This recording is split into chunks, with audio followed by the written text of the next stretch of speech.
So, Logan, last time we met, you kind of talked about how you were feeling with being out of work and with your injury and everything. So, what's been going on? Yeah, so I'm still out of work. The injury's gotten better, but I haven't been released to go back to work yet. I guess the biggest thing that's going on right now with that is, it's still kind of depressing me and bringing me down because I see other people in my household working, like my wife, and it's just, I don't know, like I feel like she's had to take over a bigger responsibility because, being injured and getting the pay, like the layoff pay isn't the same as working, so she's had to pick up like extra hours and stuff, and there's nothing I can really do about it to help her out. Okay, so you said that due to the fact that you're out of work but your wife is working, you kind of feel, would you say you kind of feel envious that she's able to work in a sense, or more angry that you're unable to work? I guess it's a little bit of both. Like envious in the fact that she gets to get out of the house and gets to go to work while all I can do is sit around all day. And then also angry because, like I said, she's had to pick up more around the house and at her job to work more hours to help pay for bills.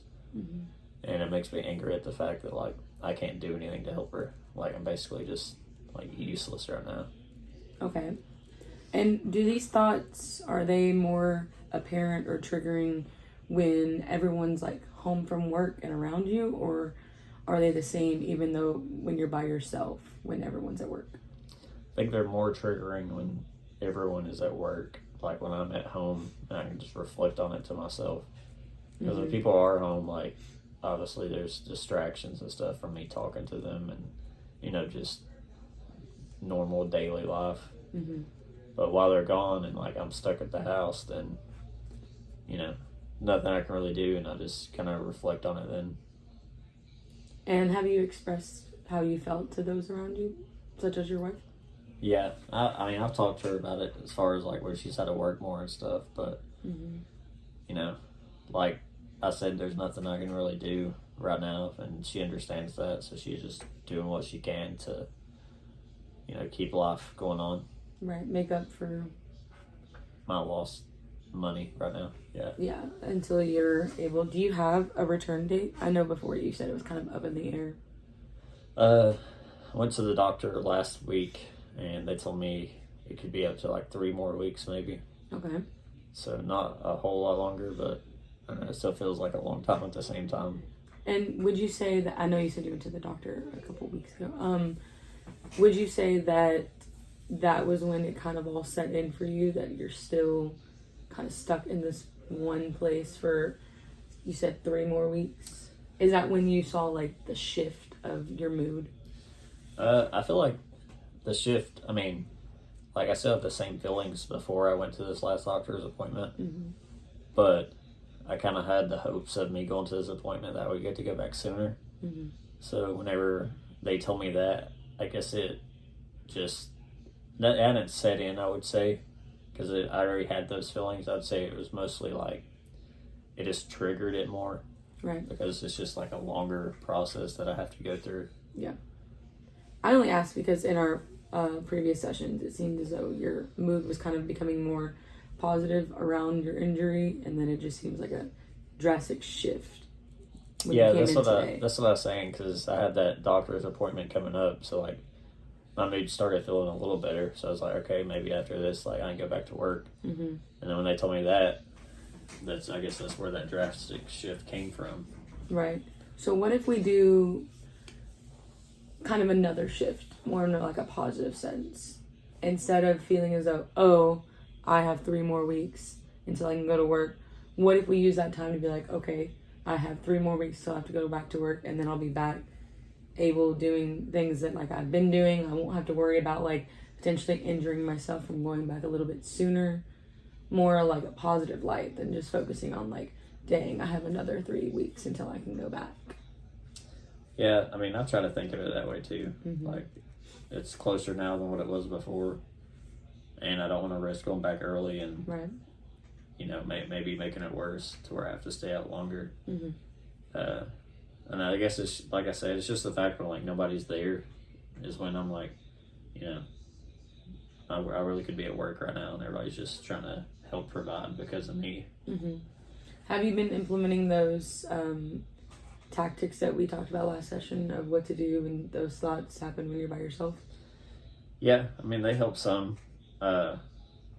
It's just like a process, I guess, of It is.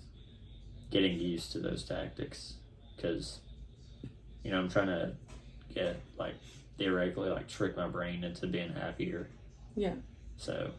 Well, you also never thought that it would come to this.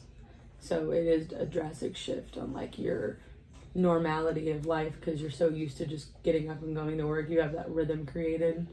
So your brain's like, I never thought that I would get here or be here. Now that you're here, you're kind of unaware of what you would do next, would you say? Yeah, and it's not like, I didn't expect it to be like this. Like, I thought if I had time off, it'd be like me just taking time off, like vacation or something. So I could go out and like, go fishing, do what I wanted to, go ride ATVs and stuff. But now I'm off and just stuck inside. Right.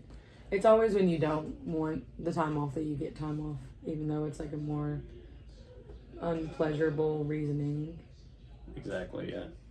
But I don't want you to think that like I don't want you to feel that envious feeling towards your wife or those ones around you that are going to work, or the fact that you're not, I guess, contributing as much, because I don't think that they're thinking you're contributing any less or blaming you.